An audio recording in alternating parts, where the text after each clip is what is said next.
Jenis-jenis tulisan. Assalamualaikum warahmatullahi wabarakatuh. Perkenalkan, saya Inayah Nursakinah, perwakilan dari kelompok 5 yang terdiri dari 3 orang, yaitu rekan saya yang pertama Aisalman dan Fania Claudia. Nah, pada kali ini kami akan membahas mengenai gerakan literasi nasional, yaitu model pembelajaran menulis kreatif pada era adaptasi kebiasaan baru dengan judul jenis-jenis tulisan. Pertama, saya akan menjelaskan tentang paragraf deskripsi.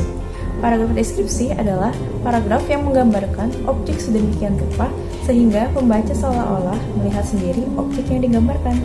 Jadi, dalam teks deskripsi ini, pemaparan yang akan disampaikan secara detail dan jelas sehingga si pembaca akhirnya akan lengkap dan juga serta merasakan apa yang disampaikan oleh teks tersebut.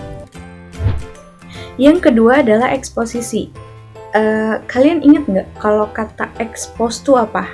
Nah, expose itu kata yang sudah mengindonesia. Artinya yaitu membuat sesuatu terungkap atau terpajang. Nah, eksposisi adalah tulisan yang tujuan utamanya untuk mengklarifikasi, menjelaskan, mendidik, atau mengevaluasi sebuah persoalan. Nah, paragraf eksposisi ini biasanya berisi untuk memaparkan sesuatu. Selanjutnya yang ketiga adalah persuasi. Berdasarkan Kamus Besar Bahasa Indonesia, kata persuasi berarti ajakan kepada seseorang dengan cara memberikan alasan dan prospek baik yang meyakinkannya, bujukan halus, atau dan yang lainnya. Nah, pengertian kedua dari persuasi adalah karangan yang bertujuan untuk membuktikan suatu pendapat. Nah, karangan persuasi ini memiliki beberapa jenis. Di antaranya, yang pertama itu adalah persuasi propaganda. Nah, paragraf persuasi propaganda ini yang bermaksud untuk mempengaruhi pembacanya untuk melakukan atau mempercayai sesuatu. Nah, yang kedua yaitu persuasi politik. Nah, persuasi politik ini digunakan dalam bidang politik seperti mengajak pembaca untuk bergabung ke dalam suatu partai maupun mengajak pembaca untuk berpartisipasi dalam bidang politik. Yang ketiga, ada persuasi pendidikan. Yang pertama itu adalah paragraf ini biasanya berfungsi untuk menyampaikan pesan-pesan pendidikan. Dan yang terakhir, ada persuasi advertensi atau persuasi ini dalam bidang periklanan. Nah, paragraf ini berfungsi untuk mempengaruhi calon konsumen untuk membeli barang atau jasa yang ditawarkan oleh si penulis. 4. Ada argumentasi. Argumentasi adalah karangan yang membuktikan kebenaran atau ketidakbenaran dari sebuah pertanyaan atau statement.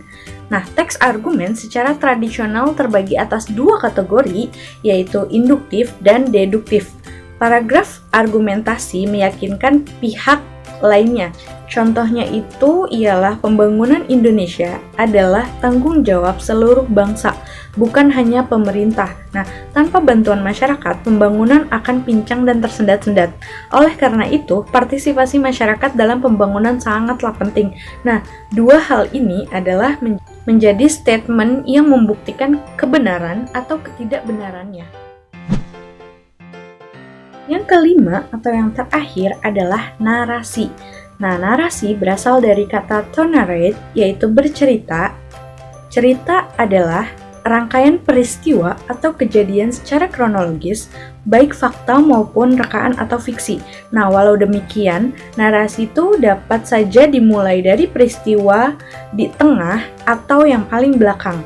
Nah, paragraf narasi menceritakan sesuatu yang ada di pikiran penulis, mirip deskripsi, tapi lebih ke arah waktu.